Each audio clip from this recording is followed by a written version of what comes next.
become valuable resources. They help residents keep in touch, sharing information about where to find food and gas and other supplies. And they also bring the difficulties suffered by people in remote areas to light on a larger and perhaps in this case even national stage.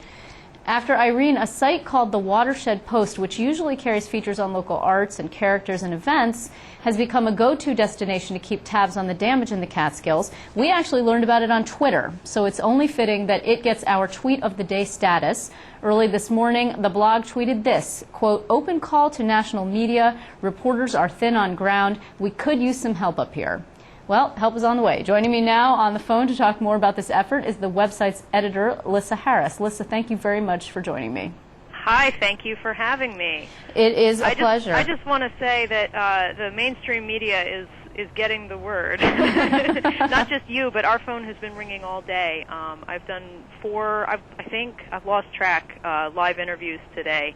And we've been multitasking like crazy, trying to help our fellow reporters as well as trying to help people on the ground here in the Catskills try to get information about what's happening here. Just tell me a bit about how this is working. Are you doing this out of your house? Are you doing it out of an office? Indeed. In your house? We are doing it out of our house, which is a good thing, actually, because we happen to get very lucky. We are in Andes, and in Andes, the power has mostly stayed on. It has actually been flickering off and on tonight. But for the most part, we've had power, and that's just been amazing. I think there's been some real heroism on the part of the utility companies and the local telephone company to keep the lights on.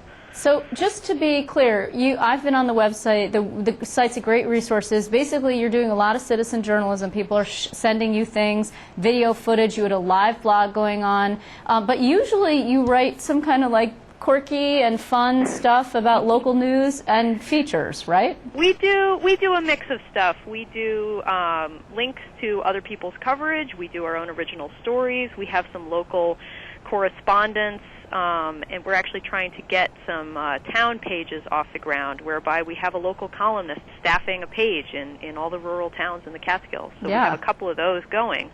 Luckily enough, we just happened to train a couple of people in Shandaken recently to start the town page there, and one of our correspondents there has been a tireless source of information on what's happening in Phoenicia. Shandaken, as you may know, has been without much communication from the outside world, without power. They've been cut off, and we've been getting regular phone calls from our guy on the ground there. I don't even know how he got to a phone to call us, but wow. It's pretty incredible. Yeah, people who are, I mean, we've got some video and we've been showing it obviously in our broadcasts, but people who really want to see what's going on the ground should check out this site because it is amazing what you guys are doing for everyone.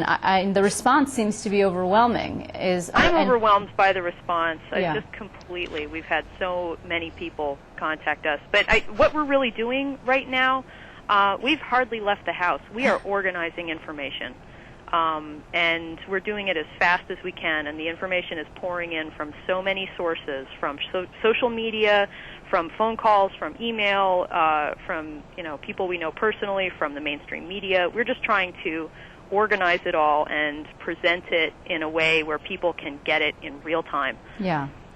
It is, and I really can't overstate, I actually know this area quite well. I've tubed the Esopus. I grew up skiing at Wyndham. I'm really kind of heartbroken about what's going on. So I really want to thank you for doing what you've been doing because you're doing a service to the community and obviously for us too. So thanks so much.